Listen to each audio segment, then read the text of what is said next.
Why choose a Sleep Number smart bed? Can I make my site softer? Can I make my site firmer? Can we sleep cooler?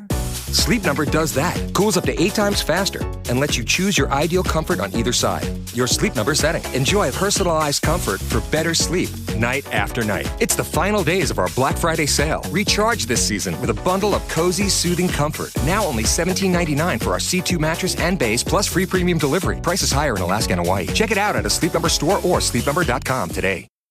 Shopify's point of sale system helps you sell at every stage of your business. Need a fast and secure way to take payments in person? We've got you covered. How about card readers you can rely on anywhere you sell? Thanks. Have a good one. Yep, that too. Want one place to manage all your online and in-person sales? That's kind of our thing. Wherever you sell, businesses that grow with Shopify. Sign up for your $1 a month trial at shopify.com/listen. Shopify.com/listen. A science story, huh?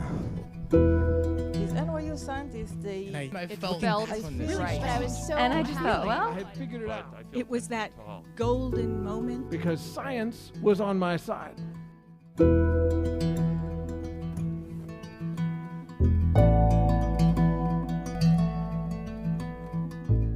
Hey everyone, I'm your host, Misha Gajewski, and welcome to a very special Best Of episode of The Story Collider. Today we're opening up the vault and pulling out some of the most unforgettable stories we've ever featured on the podcast.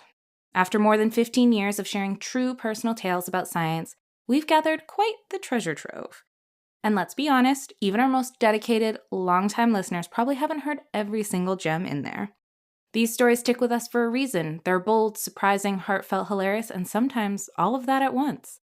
They capture the full, chaotic, wonderful spectrum of what it means to experience science in real life. So settle in and enjoy as we revisit some of our all-time favorites in this special Best Of edition of The Story Collider. Let's get into it.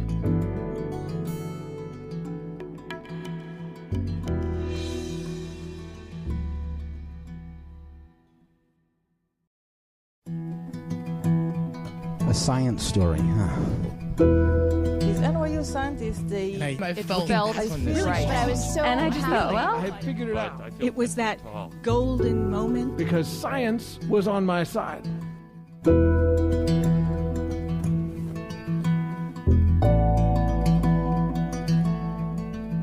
Hello, everyone, and welcome to The Story Collider, where we present true personal stories about science. I am your host, Liz Neely, and this week we're presenting stories about people who are stepping up and stepping in to help creatures from another species in a moment of need. Welcome to our episode on animal rescue. I admit this one is really close to my heart. I read all of James Herriot's books when I was a little kid, and I remember all the titles, All Things Bright and Beautiful, All Creatures Great and Small, All Things Wise and Wonderful. He had stories about them all. But while my own most memorable animal rescue efforts have mostly been pretty small things, kindness to our cold-blooded friends, give some love to the toads and the worms and the spiders and the turtles and the fish. Our tellers today find themselves in much higher stakes situations with much larger animals. So let's get to it. Our first story is from Andrea Azarian. It was recorded in June 2019 at Dandy in Milwaukee, Wisconsin. That was the launch of our Milwaukee Homestage show.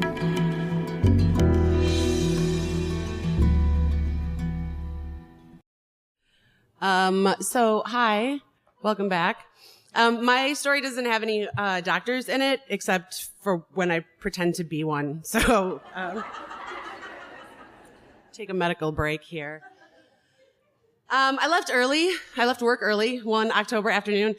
I usually work until 7 or 8 o'clock at night, and so leaving at 3 o'clock for me was really early.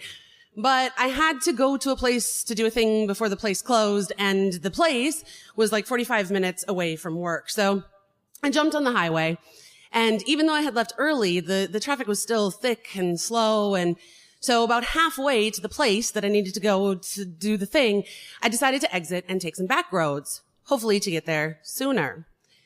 So these roads that I was on, I wouldn't necessarily say it was the country, but it was certainly rural. And the road that I was on was windy and hilly and curvy, and it was only 2 lanes. And on either side of the 2 lanes was forest, just trees everywhere.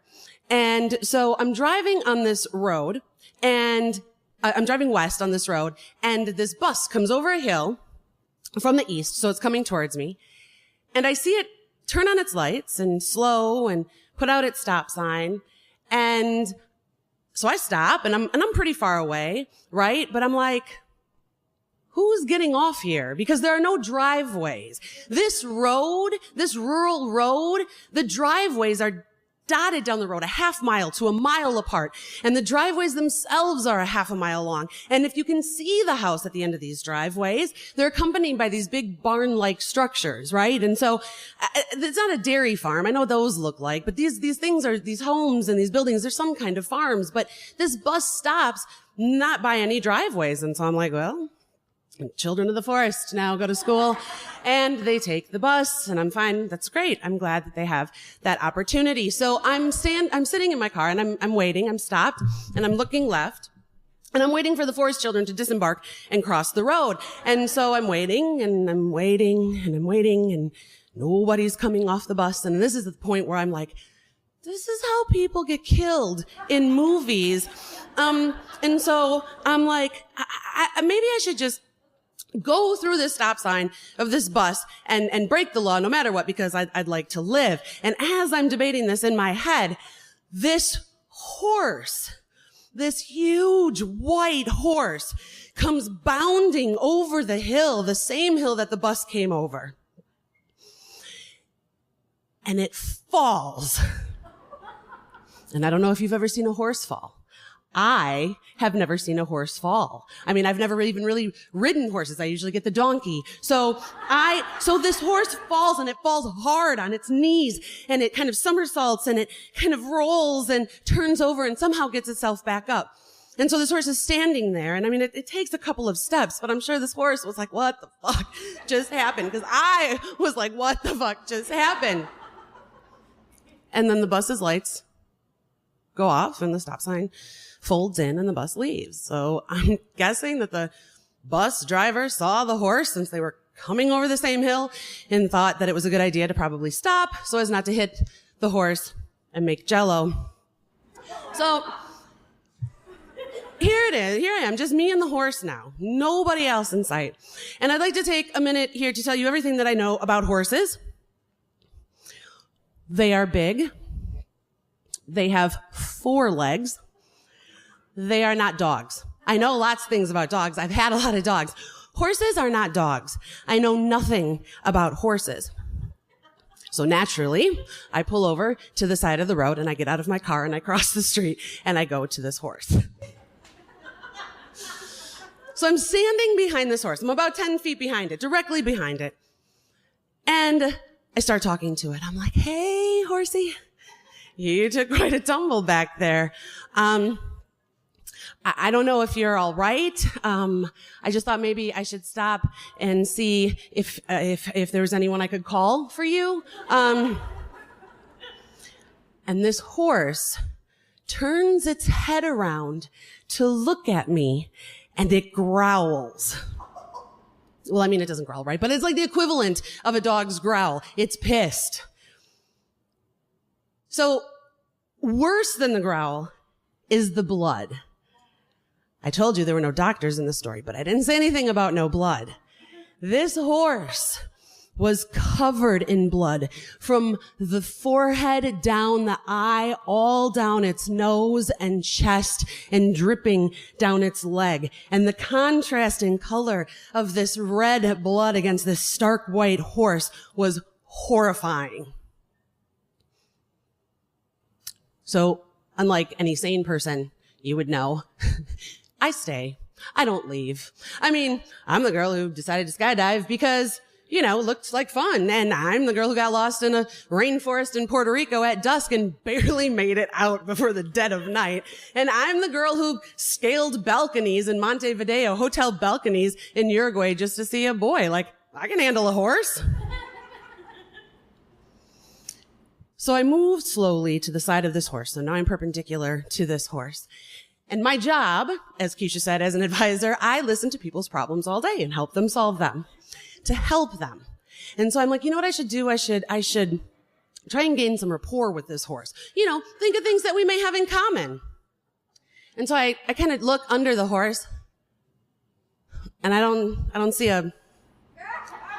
and so I'm like, hey, horsey, you're a girl. I'm a girl. We're both girls. Look at what we have in common.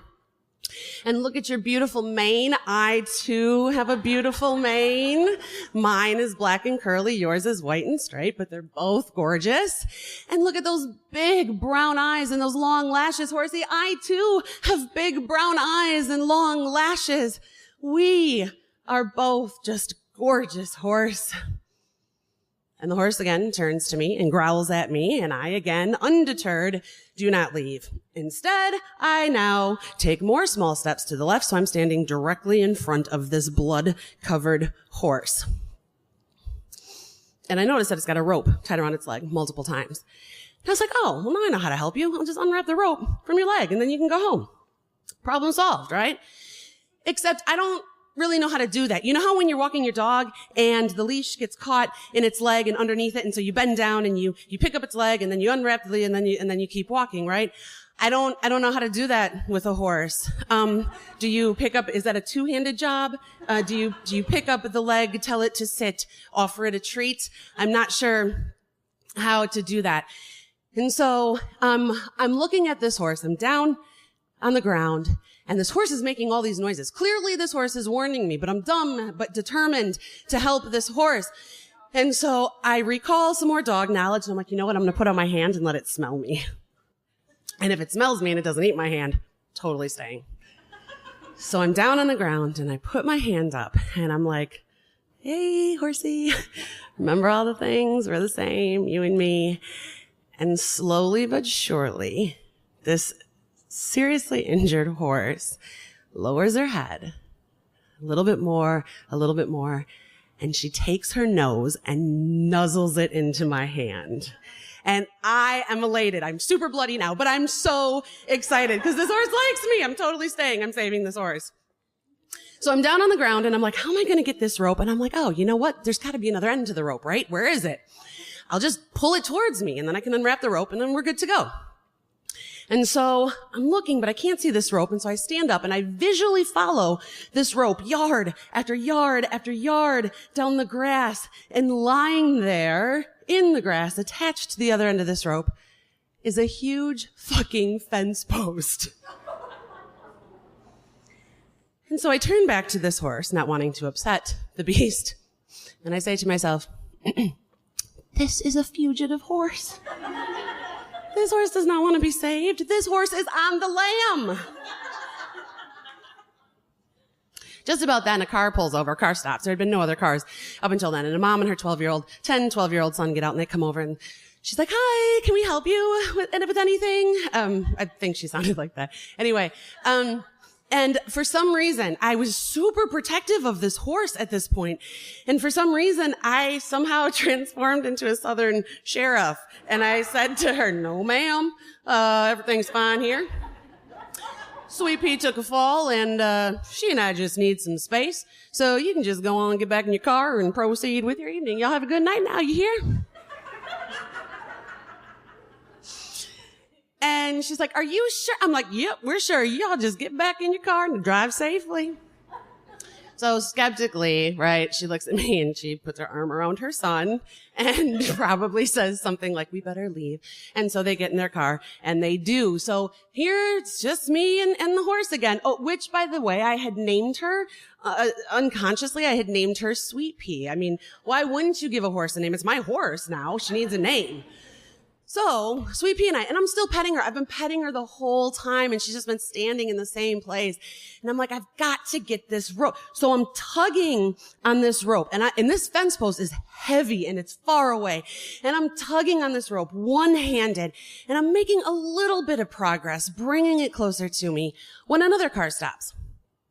And a woman who I can only describe as Cindy, I don't know I don't know if that was her name. I don't even know if she ever told me her name, but she definitely was a Cindy to me. And so Cindy gets out of her car and she comes across the road and she is resolute and she says, "What's the situation?" And I look at her, I'm like, "Well, Cindy, who invited you to the party?" That's not really what I said to her, though. I didn't want to seem, again, like I didn't know what I was doing. This is my horse. I can take care of my horse. And so I looked at her and I said, "Sweet Pea took a fall. She has sustained multiple contusions and abrasions. She doesn't appear to have any broken bones as she can bear her full weight on all four legs. Internal injuries are unable to be determined at this time. The horse is calm and agreeable." It worked. Thanks, ER and Grey's Anatomy, because it worked, because Cindy looked at me and said, "I work at a small zoo, private zoo just up the road." "Why? Why is there a small private zoo up the road?" And there's Cindy who's there, but now here, to help. So, okay. So Cindy says, "What's your plan?" Cindy is a woman of many words. And I'm like, "Well, Cindy, I need you to go down to the fence post to get the rope, untie the rope, and then bring it to me." And so she does. She unties the rope and she comes back and she unwinds the rope from the horse's, from Sweet Pea's leg, without lifting the leg, by the way. That's how you do it. And then she's holding the rope and I'm like, "That's my rope, my horse, my rope. Give me that rope." And so now I'm holding the rope, and once again, she looks at me and she says, "What's the plan?" And I'm like, "Fuck, Cindy. Like, seriously, I was on my way to the place to do the thing before the place closed, and then this horse showed up, and I don't know, this is as far as I got." Like, and so it took us about, I was like, these horses, there's no collar with the little tag that says, "Call this number if found." So it took Cindy and I about 30 seconds to hatch this plan, which solely consisted of us walking down, and I'm in heels. I look like this, and I'm in heels, and we're walking down this long winding road, and we decide that we're going to stop at every horse farm along the way to see who is missing a horse and a fence. So we go to horse farm after horse farm, and I'm tired, and there's nobody home, and I'm like, "These are horse farms. Don't people who have horse farms work on their horse farms? Why is nobody home?" And so at about the third or fourth horse farm, the animals that lived there were getting real anxious. They didn't like our presence, and so they're neighing and braying and barking, and Cindy's like looking in the windows to see if anyone was home, and I'm like, "Yo, Cin, I'm gonna go down with Sweet Pea to the end of the driveway because we just gotta go. We'll wait for you down there." So Sweet Pea and I walked to the end of the driveway, almost to the end of the driveway, and just then, this cop car comes by, fast, sees us, slams on its brakes. The cop jumps out of the car and runs up to us, and Sweet Pea does the thing that you see horses do in movies. She starts marching backwards, and she's trying to get up in the air, and she's growling again, and she is pissed, right? And I look at this cop and I'm like, "Stop! Like, she doesn't like you. Stop! Look at her. She's huge. We're covered in blood. I'm in heels. I can't control her. Fucking stop!" So he does, and he starts asking me questions about me and my horse. And I didn't really want to answer them because I thought that he may find out that, in fact, I didn't really own the horse. Thankfully, just then, Cindy had come down the driveway, and I was like, "Cin, can you talk to him?" And so she started answering questions. And so they went over there, right? Because Sweet Pea doesn't like him. And so Sweet Pea and I are over here canoodling, right? And just then another cop comes, and then this jolly old man, he wasn't that old, in a red pickup truck comes, and he walks up to us, and he's got on overalls and a cowboy hat. I was like, maybe we really are in the South. And he comes up to us and he says, "Well, howdy, folks. My name is Red." No, it's not because I drive a red pickup. It's because when I had hair, and he lifts up his hat and you see his bald head, it was fiery red and wild. And he puts it back on his head. And he goes, "Sorry for the inconvenience. I just had some ladies and their horses over to the house today to have some fun. And, well, we were loading up one of the other horses. Jazz here got spooked and took off." "Jazz? This horse, my horse. His name is Sweet Pea. I don't know no Jazz. You have the wrong horse, sir." And when yet another person, this bedraggled, wicked witch of the West looking twin sister, joins the conversation, joins the group in the conversation, and she goes, "Oh, Jazzy, what'd you get yourself into again?" And I'm devastated. And I'm like, this horse, my horse, I know this horse was tied up in a situation that she didn't want to be in. And the only thing she knew to do was to break free. And if that meant taking the fence with her, so be it. And I too know what it's like to be in a situation that I don't want to be in or I don't feel safe in. And know that the only choice is to break free and take that old fucking fence with you. And I love this brave horse. And all I want to do is jump on her back like I'm Xena and she's Argo. And we're going to ride off into the October sunset together. And as we both stand there, blood soaked and tears, I know she was crying too. I realized that I don't have horse pet kind of money. And I don't have horse pet kind of space. And I'm not a Southern sheriff, nor am I a large animal veterinarian. I'm just a girl who left work early to get to a place, to do a thing before the place closed. And so defeated, I nuzzled my face into her neck and gave Sweet Pea one last kiss. And silently walked over to Cindy in the group and handed Cindy the rope. And I started to walk back to my car by myself. And as I walked that long road back to my still running car, I hadn't turned off my car. I was kind of wondering if it was still there. As I walked that long road back to my car, tears stained my blood-speckled yet smiling face. Thank you.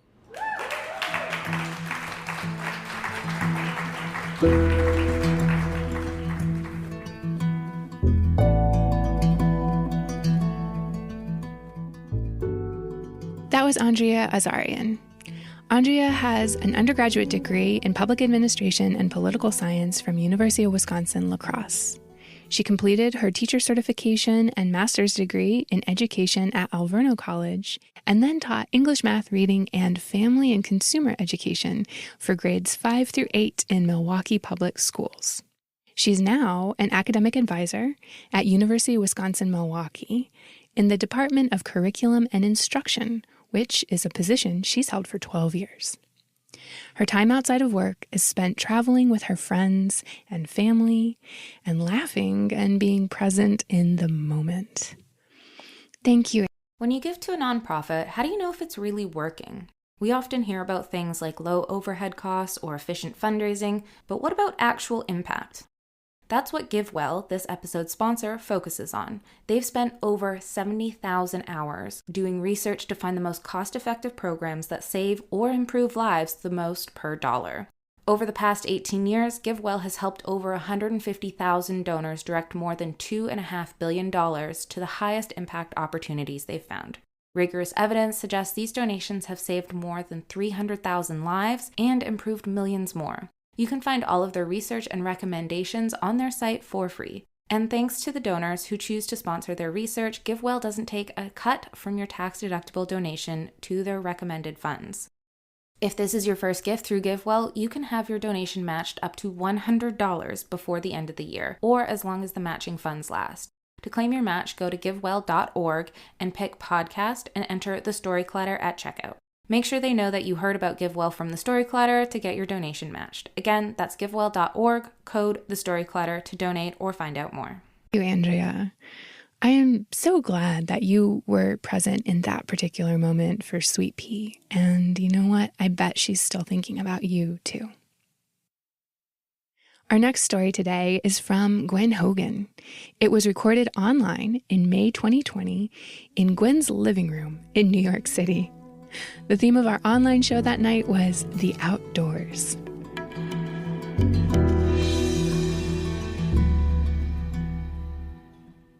up at the New Village farm a summer that was a bit of an interlude in my life. I'd been living in South America for a couple years, working a bunch of different jobs, and mostly spending a lot of time in the mountains. But I was moving to New York City to go to grad school, and I was going to study to become a reporter, which is what I wanted more than anything.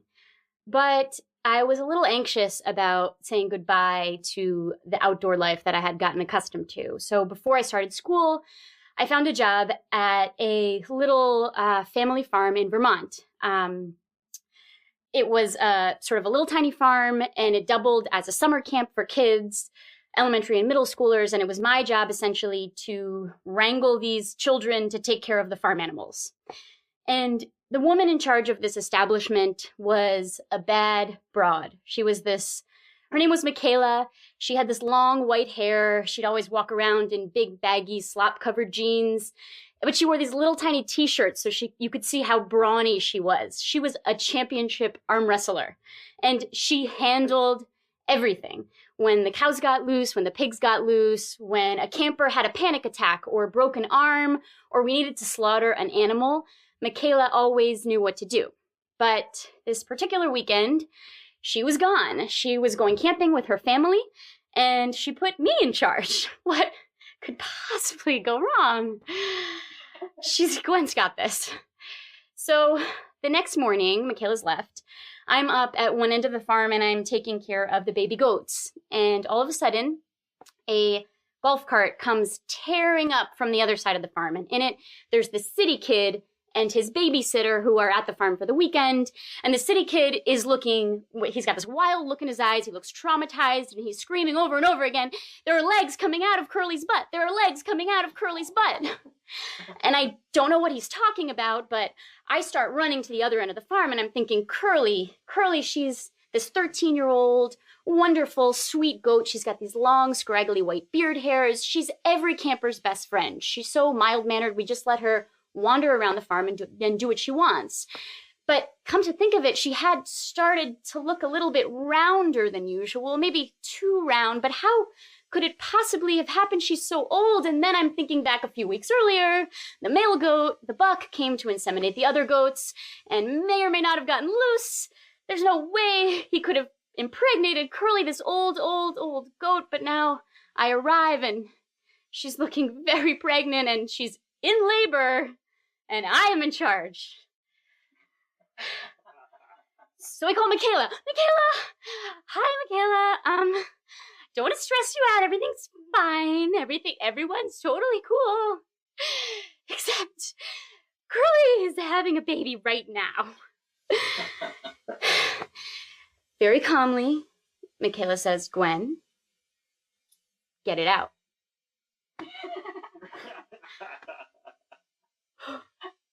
Okay, get it out. Okay.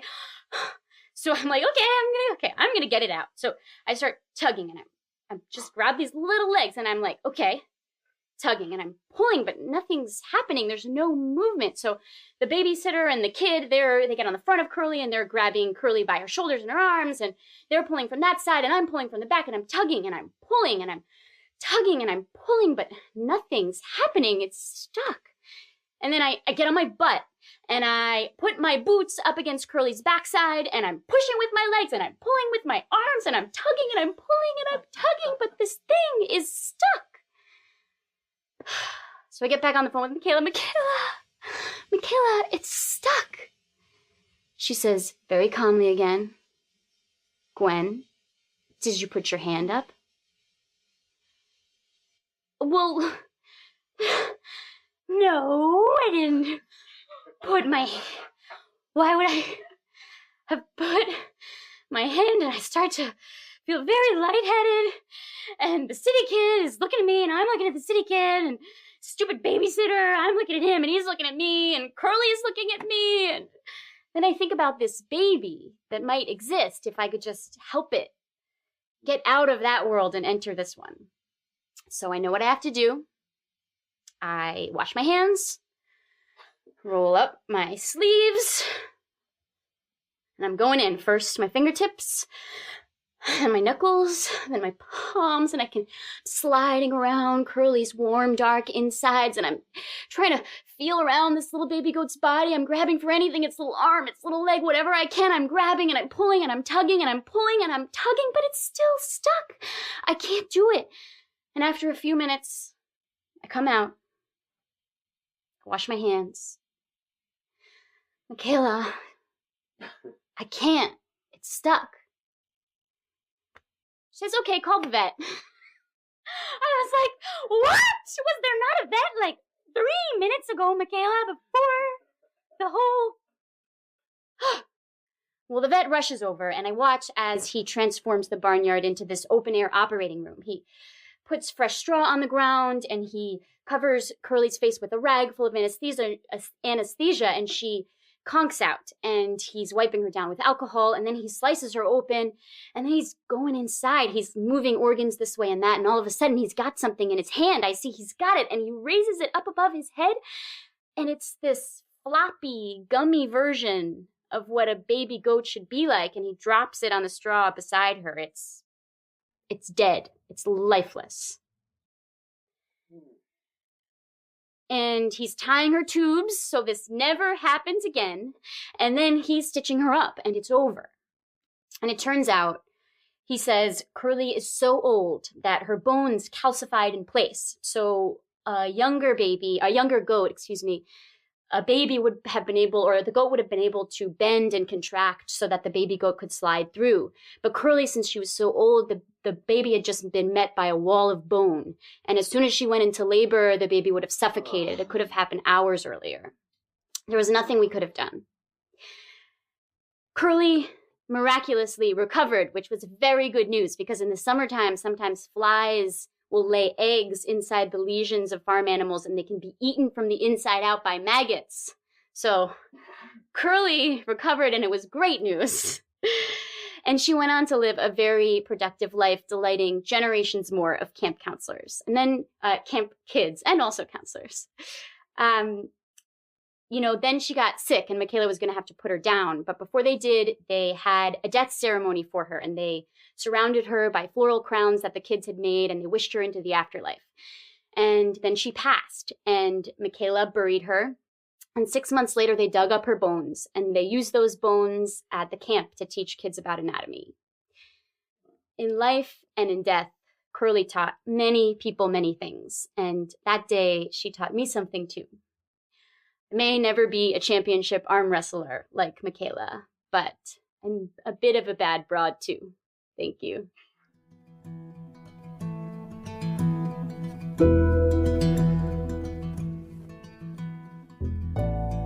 That was Gwynne Hogan.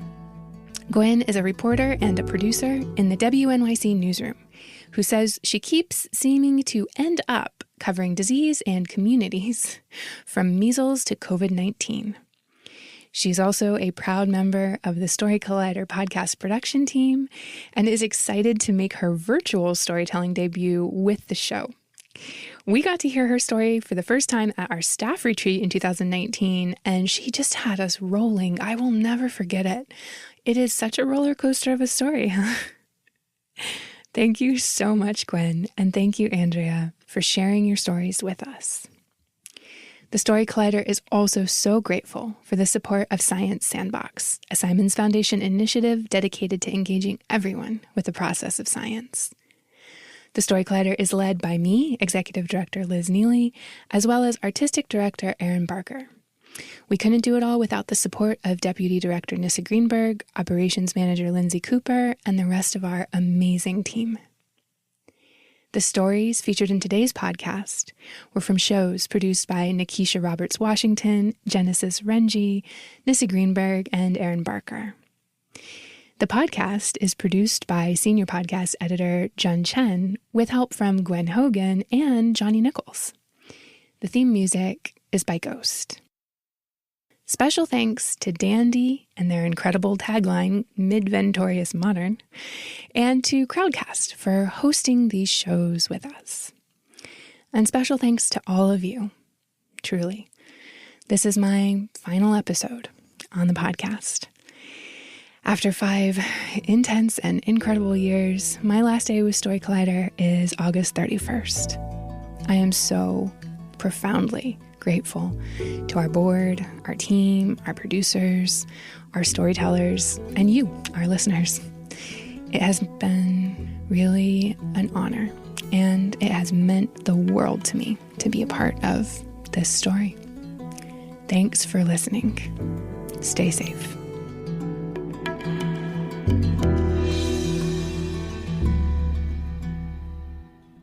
Looking for a podcast to help you survive and actually thrive this holiday season?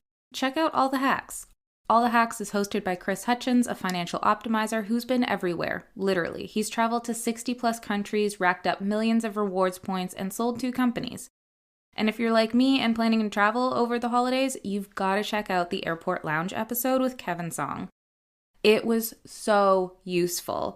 He breaks down exactly how to access the best lounges, even if you're not flying first class, shares underrated perks, and gives you the inside scoop on how to actually avoid crowded lounges. I'm definitely going to be using all these tips and tricks this season and anytime I travel. All the Hacks is full of practical tips you can start using right away. Plus, the guests are always great. You'll hear from people like skateboard legend Tony Hawk, 3-time Olympic gold medalist Carrie Walsh Jennings, and a whole roster of scientists and experts who are on top of their game. So do yourself a favor, search for All the Hacks. That's All the Hacks in your podcast app, hit follow, and start upgrading your life today.